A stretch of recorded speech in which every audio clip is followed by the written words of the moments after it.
Je reviens de 7 jours de jeûne et de randonnée dans les superbes calanques de Cassis, près de Marseille. Dans cette vidéo, je vais te dire comment j'ai vécu cette expérience pas comme les autres et je vais surtout te parler de 4 idées reçues à propos du jeûne. C'est parti! Bienvenue sur le quart d'heure, #LQH, un rendez-vous qui fait du bien. Je suis Barbara Rebel, coach happiness. J'accompagne mes coachés à se fabriquer un bonheur sur mesure, un bonheur qui leur ressemble, parce que Happiness Factory, c'est d'abord et avant tout le bonheur comme je veux. Alors, cette cure de jeûne et de randonnée, n'oublions pas la randonnée, tu verras que c'est un élément important, c'est clairement une double sortie de zone de confort pour moi. Parce que d'abord, j'adore manger, je suis très gourmande, et aussi parce que je suis plus sédentaire que marcheuse. Alors bien sûr, mon corps, lui, n'est absolument pas d'accord avec ça. Il a besoin de bouger, il a besoin de se détoxifier de temps en temps pour rester en bonne santé. Et puis, d'autant plus que maintenant, j'ai passé la cinquantaine. Alors, des petits bobos, il y en a toujours un petit peu plus. Et puis à un moment donné, j'ai fini par écouter mon corps. Mon corps, il me demandait un arrêt sur image. Et comme j'étais un peu sourde, il a continué à me flanquer des migraines, des mauvaises digestions, des nuits difficiles. Et donc je me suis dit, bon allez, il faut franchir le pas. Quand faut y aller, faut y aller. Et je dois aussi te dire, petite précision, que j'avais déjà fait une cure de jeûne, mais il y a 7 ans. Ça faisait 7 ans. Et je m'étais promis chaque année de remettre le couvert. Alors le couvert figurativement, bien sûr, parce que on mange rien dans une cure de jeûne. Et ça faisait donc 7 ans que je voulais repartir pour cette semaine magique et au fond, pas si difficile que ça. Alors on va passer en revue les 4 principales idées reçues du jeûne et je vais te donner mon point de vue pour chacune d'entre elles. La première idée reçue, c'est bien sûr que c'est impossible de jeûner quand on aime manger. Alors si tu n'as jamais jeûné, oui, ça peut en effet te paraître impossible ou disons très difficile. Pourquoi ? Parce que manger, ça rythme notre vie depuis qu'on est né, à raison de 3 fois par jour et parfois plus. Donc forcément, l'alimentation, c'est un ancrage très fort, on dirait en PNL, dans nos vies. Et puis après, c'est aussi une béquille émotionnelle, ne nous le cachons pas. Manger, ça nous réconforte quand la vie nous chahute un peu, le stress, l'anxiété, le surmenage, la fatigue. Donc forcément, se dire qu'on va rien manger pendant une semaine, c'est un peu comme gravir l'Everest. On se dit que c'est réservé aux initiés, aux ultra sportifs et aux ultra entraînés. Alors oui, c'est sans doute vrai dans le cas de l'Everest, mais c'est pas vrai du tout dans le cas du jeûne, et c'est ça qui est bluffant. Dans une cure de jeûne, on boit un tout petit jus de légumes le matin, histoire de démarrer quand même. On boit des tisanes, du bouillon, de l'eau à volonté, et on marche entre 3 et 4 heures par jour. Et en vérité, même si ça semble surhumain, c'est beaucoup plus facile qu'il n'y paraît. Alors bien sûr, il y a des prérequis.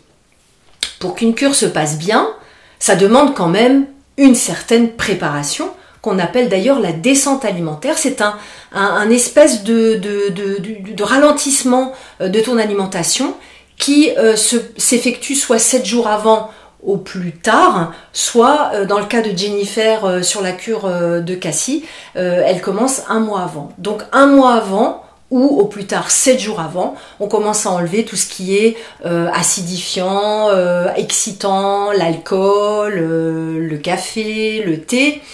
Et puis après, on va supprimer progressivement les différents groupes alimentaires, la viande, le poisson, les œufs, les fromages, les légumineuses, les céréales, et on finit aux légumes. Et puis, alors ça, c'est la préparation qu'on appelle la descente alimentaire. Ensuite, pour qu'un jeûne se passe bien, faut aussi que tu sois bien encadré. Il faut que tu aies un accompagnement sérieux de manière à te sentir totalement en sécurité et pouvoir vivre ton expérience de jeûne de la meilleure façon possible. Et puis, bien entendu, lorsque tu fais la reprise alimentaire, encadrée, à la fin de la cure de jeûne, tu fais aussi cette fameuse remontée alimentaire qui va, de la même façon que tu as fait une descente, qui va t'accompagner à remanger de nouveau de manière, j'ai envie de dire, normale. Si tu suis scrupuleusement toutes ces étapes, la descente alimentaire, la semaine encadrée avec quelqu'un qui est formé et qui fait les choses bien, si tu fais ensuite ta remontée alimentaire, eh bien tu vas y arriver sans difficulté majeure, comme les 7 jeûneuses que nous étions à Cassis, et surtout comme les 15 000 personnes qui jeûnent chaque année, rien que dans la Fédération francophone de jeûne et randonnée, la FFJR. En Allemagne, ils sont même 2 millions. Alors c'est vrai que l'Allemagne, c'est le berceau de la cure thérapeutique, qui est même destinée, donc là ça va même encore plus loin que la cure de jeûne, puisque c'est destiné à soigner des maladies. Elle a d'ailleurs été inventée par le docteur Otto Büchinger, que tu connais peut-être, qui est décédé en 1966, en gros quand je suis née en 67, donc il est décédé l'année d'avant. Le docteur Büchinger, il a expérimenté le jeûne sur lui-même d'abord, pour guérir une polyarthrite rhumatoïde, et il en a été tellement enchanté, il a obtenu des résultats qui étaient extraordinaires et durables, qu'il a finalement donné son nom à cette cure qui est devenue une référence mondiale. Donc, encore une fois, si tu décidais de te mettre au jeûne, sache que tu es loin d'être seul. Il y a vraiment beaucoup de monde en France et dans d'autres pays au monde qui s'y mettent, et c'est bien qu'il y a une raison pour cela. Je cite aussi le docteur Otto Büchinger parce que je trouve que c'est vraiment chouette quand il dit: pendant le jeûne, le corps se porte bien, c'est l'âme qui ressent la faim. Pendant le jeûne, le corps se porte bien, c'est l'âme qui ressent la faim. Donc cette première idée reçue sur on va avoir faim, on va jamais tenir, elle est totalement fausse, et elle est prouvée par de nombreuses personnes qui ont fait cette cure et qui la font d'ailleurs très régulièrement, 1 fois par an, voire 2 fois par an pour certains. Alors la deuxième idée reçue, c'est que le jeûne intermittent suffit à se détoxifier. Ça, j'entends aussi parfois. Alors tu fais peut-être partie de ces personnes qui alternent des périodes de jeûne pendant 16 heures typiquement, avec des périodes d'alimentation pendant 8 heures, 16 et 8, 24, donc ça te fait en gros la journée. Donc typiquement, ça va te donner par exemple, tu vas prendre le petit déjeuner, tu vas prendre encore ton déjeuner, et entre 14 heures disons et 6 heures du matin, tu ne mangeras plus rien, ça fait 16 heures. Ou alors, inversement, tu vas déjeuner à midi, tu vas dîner le soir, et à partir de 20 heures du soir jusqu'au lendemain midi, tu ne mangeras rien. Donc tu vas sauter ton petit déjeuner. Alors c'est vrai que cette cure, moi je la pratique aussi de temps en temps. Je la trouve en effet beaucoup plus facile à intégrer à mon quotidien. Mais pour moi, elle ne fait pas le même nettoyage qu'un arrêt complet de l'alimentation, et donc une mise au repos de tous tes organes digestifs et de tous tes émonctoires pendant 7 jours. Donc, notamment, le corps n'a pas vraiment le temps sur un jeûne intermittent, le corps n'a pas le temps de passer en cétose, et quand il passe en cétose, c'est le moment où il va puiser dans les réserves de graisse au lieu de pomper les glucides. Et c'est ça qu'on veut obtenir, parce qu'en pompant les réserves de graisse, eh ben, il va justement détoxiquer les organes et les cellules beaucoup plus en profondeur.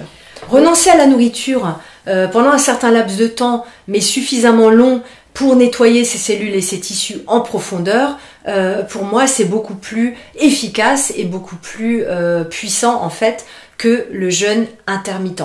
Et puis n'oublions pas aussi que le jeûne est utile en prévention, ainsi que d'ailleurs pour diminuer certains processus inflammatoires. Il y a des personnes qui ont moins d'inflammation, voire plus du tout quand elles ont fait un jeûne. Certaines pathologies telles que le diabète de type 2 peuvent être améliorées, bien sûr, avec un jeûne. Les facteurs de risque cardiovasculaire, la pression artérielle, enfin il y a beaucoup de bénéfices prouvés, documentés cliniquement pour le jeûne. Donc en conclusion, sur ce jeûne intermittent, pour moi c'est un excellent complément à la cure de jeûne de 7 jours, mais ce n'est en aucun cas un substitut. Troisième idée reçue, quand on jeûne, il faut rester tranquille. Alors ça, c'est vraiment une idée reçue, parce que au contraire, les études prouvent qu'il faut bouger. En tout cas, le stage de jeûne tel que je l'ai pratiqué avec Jennifer de la cure jeûne Cassis, est systématiquement associé à de la randonnée et même de la randonnée sportive. Pourquoi? Eh bien pour conserver sa masse musculaire et en plus éliminer d'autant plus les toxines, parce que n'oublions pas que quand tu jeûnes, tu vas mettre en circulation dans ton système énormément de toxines. C'est comme sortir toutes les poubelles en même temps, si tu veux. Donc, il faut aussi que ton corps puisse éliminer. Alors, tu élimines bien sûr à travers tout ce que tu bois, l'eau, les tisanes, les bouillons, bien sûr, mais tu élimines aussi à travers la respiration. Et donc, c'est très important, la transpiration, la respiration. Donc, la respiration, c'est pour les poumons. La transpiration, c'est pour la peau. Dans tous les cas, tu élimines beaucoup en transpirant et en faisant un effort. Donc, très très important pour moi de faire de la randonnée et suivant ta condition physique, tu peux la choisir plus ou moins sportive. Alors, chaque journée commençait par quelques mouvements, d'étirement, donc typiquement on s'étirait un peu pour relancer le corps et le métabolisme, et ensuite on partait pour une randonnée sportive, je le précise encore une fois, de près de 4 heures dans les Calanques.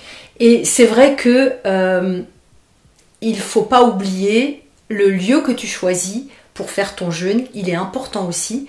La nature est ressourçante par nature, si je peux me permettre ce jeu de mots, et que en effet, quand on faisait ces balades qui étaient parfois un petit peu, enfin c'est pas des balades, c'est des randos, qui étaient parfois un petit peu sportives et qui exigeaient un certain effort et une certaine volonté de notre part, eh bien la récompense c'est qu'on appréciait une vue absolument extraordinaire de ces falaises. Si tu connais les Calanques, ce sont des très très belles falaises qui plongent dans la Méditerranée, au large de Marseille donc, et que en haut tu accèdes à une vue panoramique sur, tu vois la végétation, la roche, la mer et bien sûr le magnifique soleil qui est quand même souvent l'apanage de cette région, et le ciel est bleu, c'est comme une carte postale. Donc même moi qui ne suis pas une marcheuse, je le redis encore une fois, je ne suis pas du tout une marcheuse par nature et encore moins une grimpeuse, eh bien j'en ai vraiment apprécié tous les jours la vue panoramique et tout ce qu'on a pu voir tout au long de nos randonnées.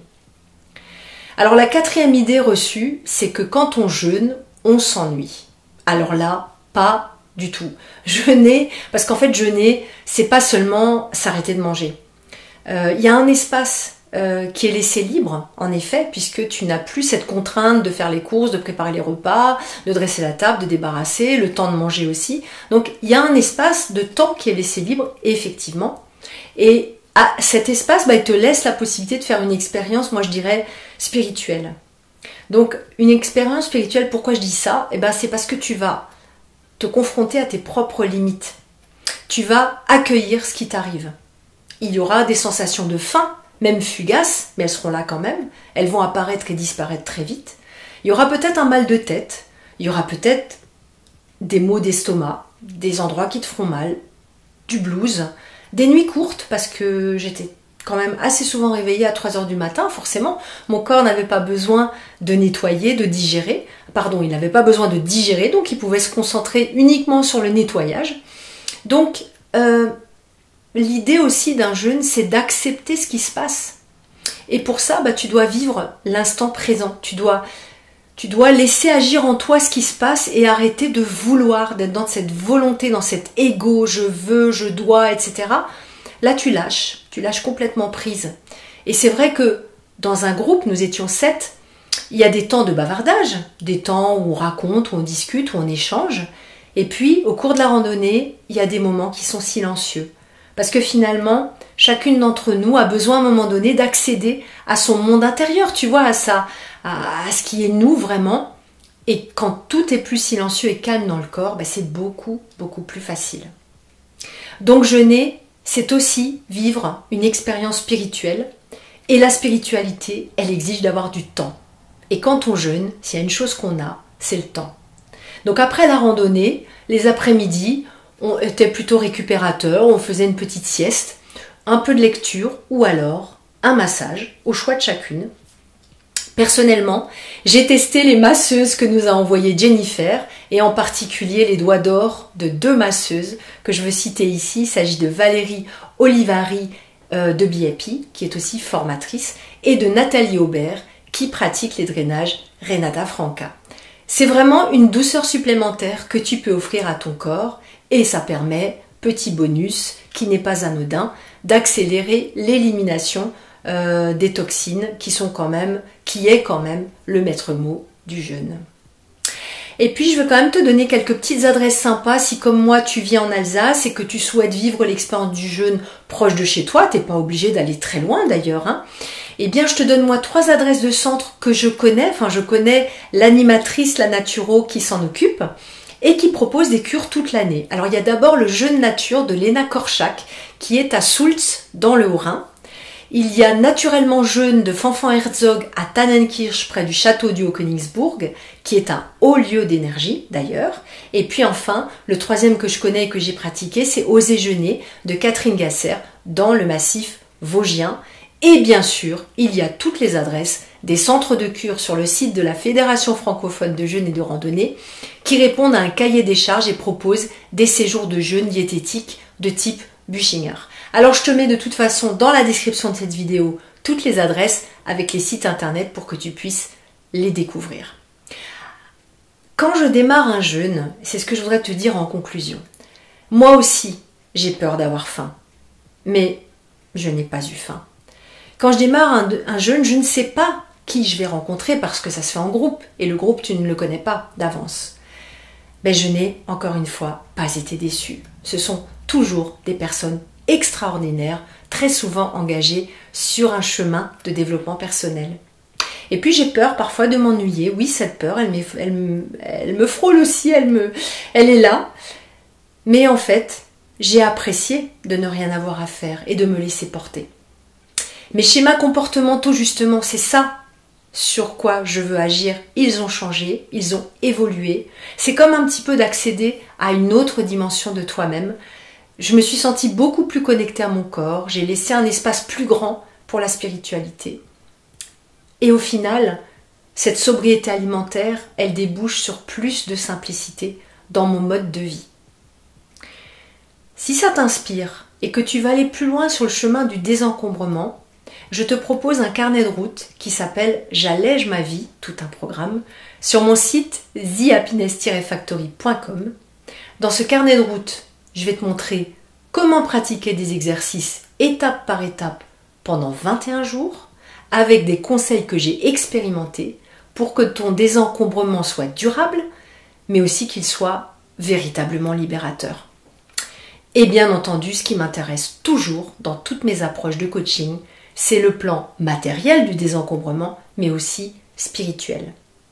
Et dans ce programme, qui s'appelle un carnet de route parce que c'est effectivement tout un voyage, tu vas trouver des feuilles de route à télécharger au format PDF, tu vas trouver un audio à télécharger, tu vas trouver des mails pour te motiver, un cadeau bonus et surtout un coaching personnalisé de 30 minutes avec moi.